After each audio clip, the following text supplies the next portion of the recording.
Why did you come under? 'Cause I'm an undercover cop. Samurai Cop feels like a buddy cop action movie from an alternate universe. Sunlight in every scene. Car chases that look like they started before the plan did. Fights that snap from serious to, wait, what? In a heartbeat. And at the center is Joe Marshall charging through Los Angeles like he cannot imagine losing, delivering every line with full hero confidence while the movie around him wobbles. But underneath the laughter, the making of it was a mess. You can feel the budget panic in the frame, rushed choices and accidents that never got cleaned up. It was chasing a proven hit formula, just without the resources to hide the cracks. And the story did not end with the credits. It even came back later with a sequel. These are 10 weird facts about Samurai Cop. The cult classic Hollywood did not rescue. It got adopted. Number 1. It looks like one dumb continuity mistake.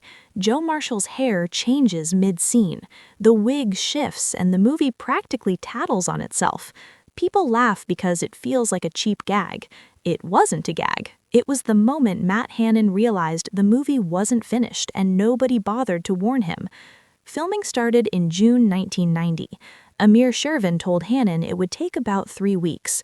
Instead, it dragged through August, what Shervin considered principal photography. Then Hannon got called back in September for looping and pickups. After that, Shervin thanked him, told him they were done, and promised he'd get a tape soon. To Hannon, that sounded like closure. He did what actors do when a job ends. He moved on. He cut his long hair short, he took new headshots, he chased the next role. Months later, Shervin called again and asked him to come into the office. Hannon assumed this was finally the tape. He walked into a meltdown. Shervin saw the haircut and exploded. "What have you done?" Hannon is standing there confused because he believes the movie is wrapped. Shervin is furious because in his mind it isn't. He still wants to shoot more, and now his lead no longer matches the footage already in the can. So the wig is born in pure panic. Shervin didn't order a custom piece. He didn't match the color. He didn't plan angles. He stormed out, threw Hannon into his car, drove him to a wig shop around Hollywood and Vine, and grabbed the closest thing he could find, a women's wig that looked nothing like Hannon's real hair. He literally set it on Hannon's head and combed it into shape on the spot. Hannon went along with it because he assumed they'd be careful. Tight shots, quick pickups, coverage that wouldn't expose the trick. But Shervin wasn't grabbing a few inserts. He was still shooting large chunks of the movie, and he was doing it out of order. So the timeline gets stitched together from scenes filmed months apart with no way to hide the damage. One scene is real hair, the next is wig, then back again. And because the production doesn't protect it, the wig shifts, slips, and flashes the truth underneath. Samurai Cop didn't end up with a continuity error. It ended up with a hero whose hair becomes a timestamp for the chaos behind the camera. And the movie never recovers. Number 2. For a 2-guy action movie with guns, chases, fights, and bad guys everywhere, you'd expect at least a real low-budget number. A few $100,000, maybe $1 million if it's being generous. Try about $7,000. Once you hear that, the entire look of the movie starts making brutal sense. The first rule was survival. No night shoots. Night means lights, generators, longer setups, bigger crews. That's money. So the whole world gets trapped in daylight, not because the story demands it, because the budget does. That same tightness infects everything else you see.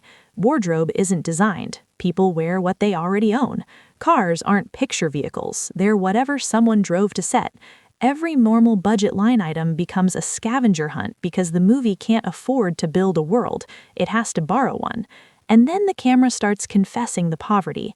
They were shooting on film with almost no film to spare, which means there's no luxury of multiple takes, no safety, no let's do it again.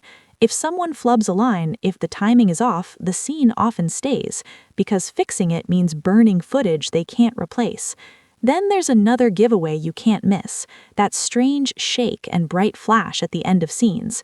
When film stops rolling, the last frames can overexpose as the camera motor slows. Most productions leave a buffer, a beat after cut, so the editor has clean frames. Here, the buffer gets sacrificed. If you're stretching every roll into a feature, you use the whole thing, even the ugly tail. And once you stop laughing at how cheap it looks, you start asking how it exists at all. They call him samurai. He speaks fluent Japanese. He got his martial arts training from the masters in Japan. If he's a samurai, what the f are you? I'll get to know him and then we'll see who the real samurai is. Number 3. Once you realize how broke the shoot was, the next layer of weird clicks into place. A lot of Samurai Cop wasn't recorded, it was rebuilt. Huge stretches were shot without usable production sound. That's why the dialogue has that floating, dubbed quality. Voices don't sit in the room, they sit on top of the room. And when actors weren't available to loop lines later, Amir Shervin didn't pause the movie and wait. He filled the gaps himself. He used his own voice for minor characters, then altered it to sound different, which is how you get henchmen who come off robotic or strangely unreal. It's not just bad acting, it's the sound of a film being repaired after the fact, with whatever tools were still on the table. The action got hit by the same scarcity. They didn't have an armory, they had a handful of guns, so weapons keep reappearing in different hands, sometimes even across opposing sides of the same shootout. And because they weren't stocked like a real production, not every weapon gets fired. The staging shrinks, fewer people in frame, bad guys taking turns. Moments that should feel like a swarm end up feeling like a line. And when you can't afford big action, you fake scale with bodies. That's why the Japanese gang looks so inconsistent.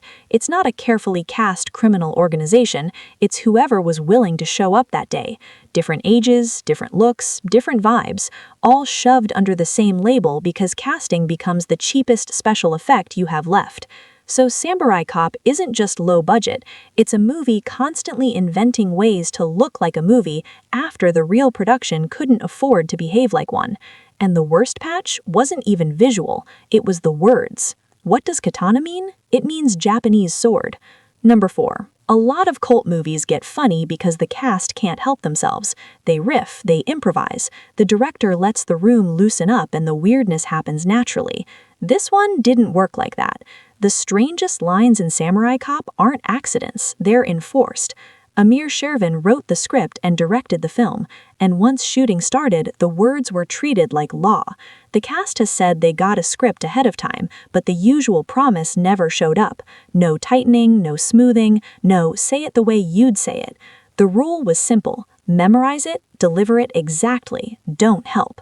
Improv was basically forbidden. Actors have said only a couple of lines in the entire movie were improvised, and they stand out precisely because they're so rare.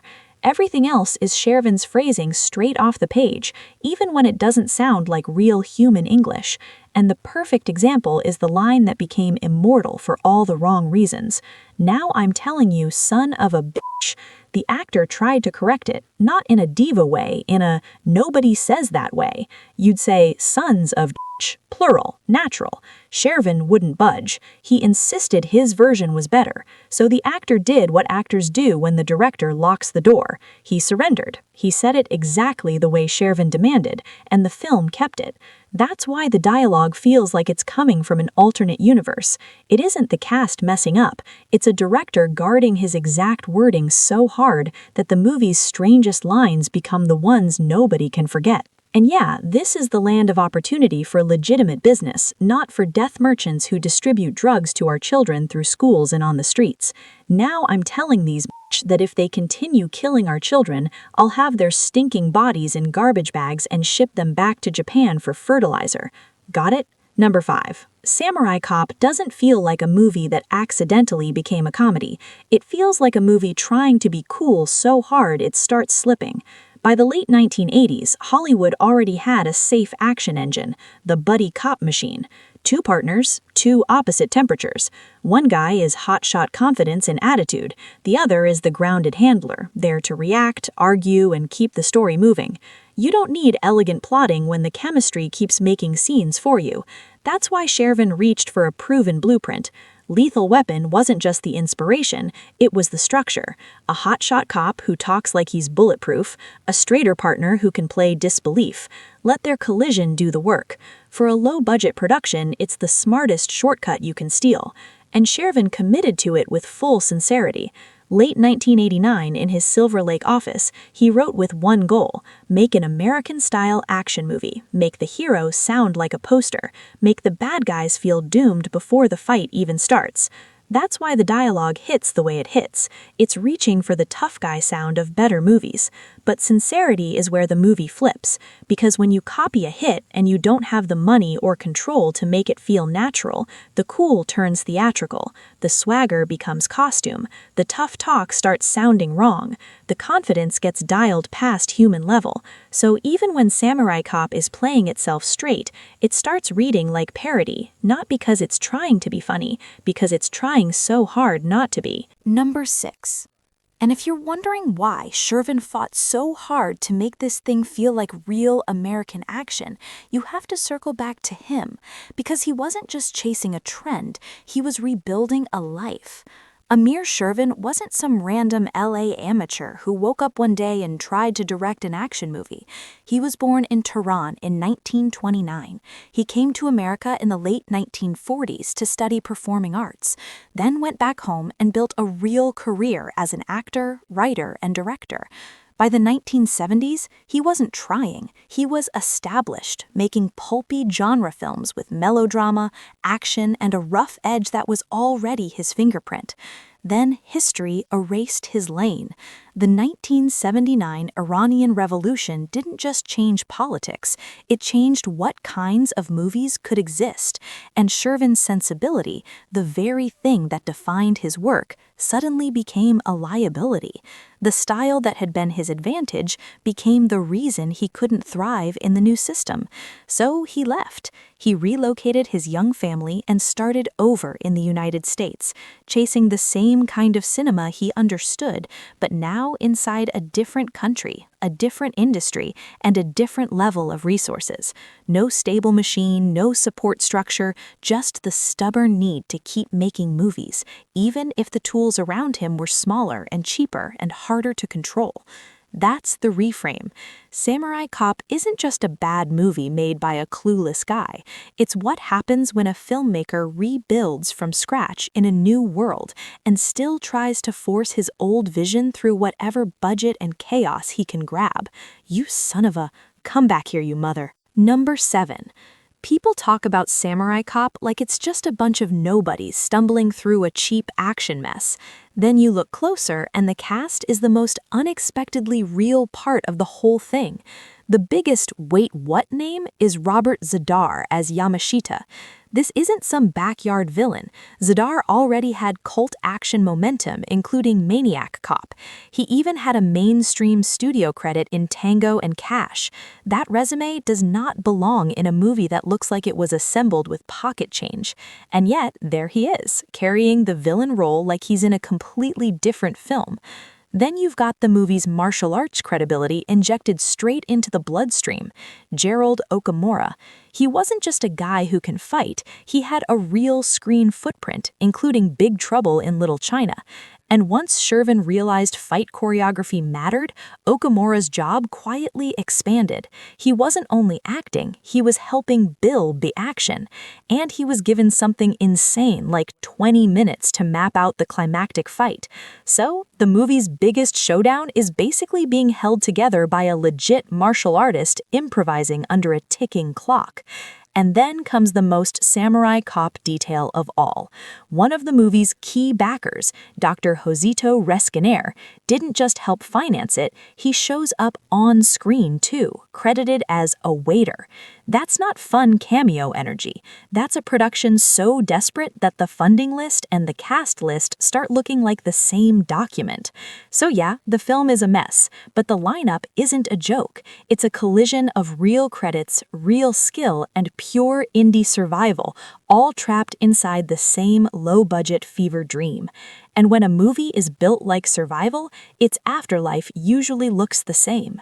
What's your name? Aloy Sebastian. This is my first name. What's your last name? That's all right. We just need your first name. Bye-bye. My castle. I know you. Number 8. Samurai Cop didn't survive because anyone protected it. It survived because it got found in pieces in the wrong order by the wrong people at the perfect time. After it was finished, Amir Shervin tried to sell it like a normal low-budget action film. He brought it to the American film market, walked the halls, pitched it, pushed it, tried to make it look legitimate. In one of the most human details of the whole story, he even brought his newborn with him, like this was just the grind, like this was the family business now. The response was ice cold. No US distributor wanted it. The only real bite came overseas when a Polish VHS distributor, Video Rondo, licensed it for parts of Europe. That deal sounds small, but it created the first twist in the movie's afterlife, because in Germany, Samurai Cop became something Shervin never intended, a comedy. The German release leaned into an intentionally ironic dub, turning the dialogue into a running roast. Suddenly, Joe wasn't an action hero, he was a punchline with a badge. And the strange thing is, that didn't ruin the movie. It gave it an audience. The first people laughing at Samurai Cop weren't mocking Shervin's intent, they were reacting to the accidental vibe once another market treated it like a joke. Back in the US, the film still barely existed. It was the kind of title that lived in the shadows on a screener tape, the kind of thing you only heard about if you were already deep in the low-budget VHS world. Then, in 2004, Media Blasters released it on DVD under their Guilty Pleasures label, with a Joe Bob Briggs commentary. That packaging mattered more than it sounds. It didn't just release the movie, it framed it. It basically told viewers, this is not an action classic, this is a midnight oddity. Here's how to watch it, here's why it's funny, here's why it's worth your time. Then the internet did what the market wouldn't. Clips started spreading. Single scenes went viral out of context. People didn't need the whole film, they just needed the highlights. The wig, the dialogue, the moments that feel like they were filmed by accident and left in on purpose. Samurai Cop became a title you could recognize without ever sitting through the full runtime. And then the final switch flipped. A crowd. In 2013, filmmaker and cult cinema obsessive Greg Hatanaka found a 35mm print in a rundown LA studio and started screening it. That's when it truly detonated, because Samurai Cop isn't just funny, it's funnier with witnesses. The mistakes get louder, the sincerity gets louder, the room becomes part of the movie.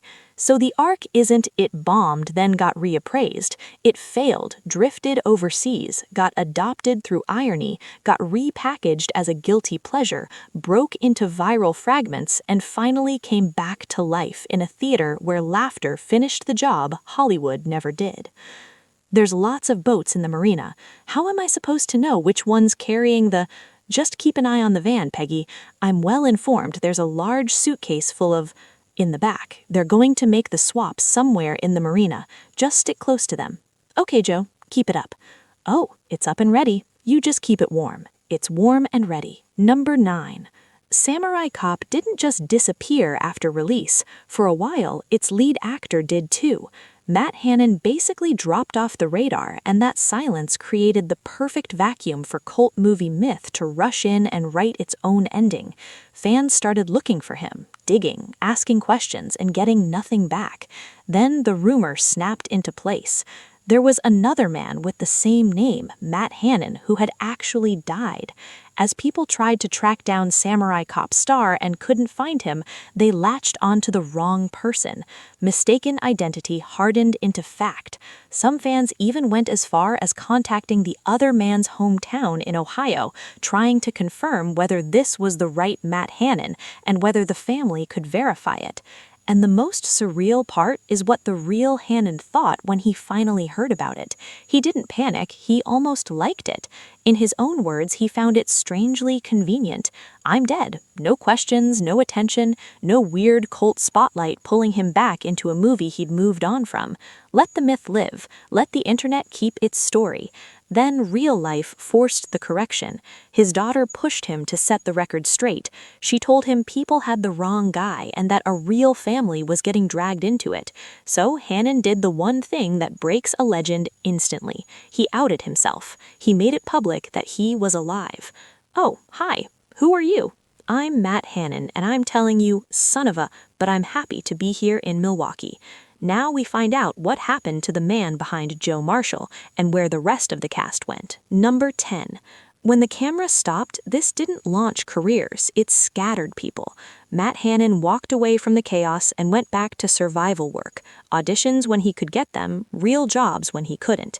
He also tried to reshape his image too, leaning into his Greek heritage and changing his name to Matthew Karatidis, which helped the world lose track of him even faster.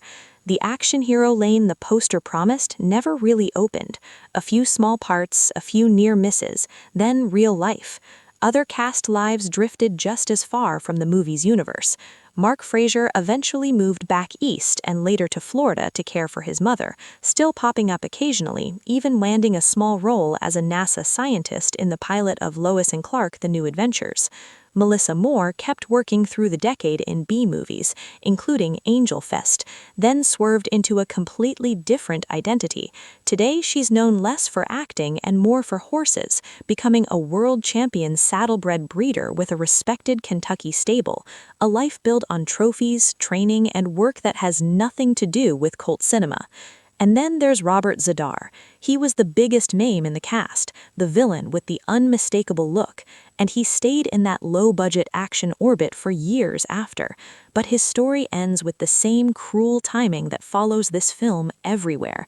Zadar died on March 30th, 2015, after cardiac arrest. So this isn't just a funny, bad movie anymore. Time caught up to it, and somehow someone still tried to restart it with Samurai Cop 2. Hey preacher, yeah, you and I got nothing to do. Let's shut up.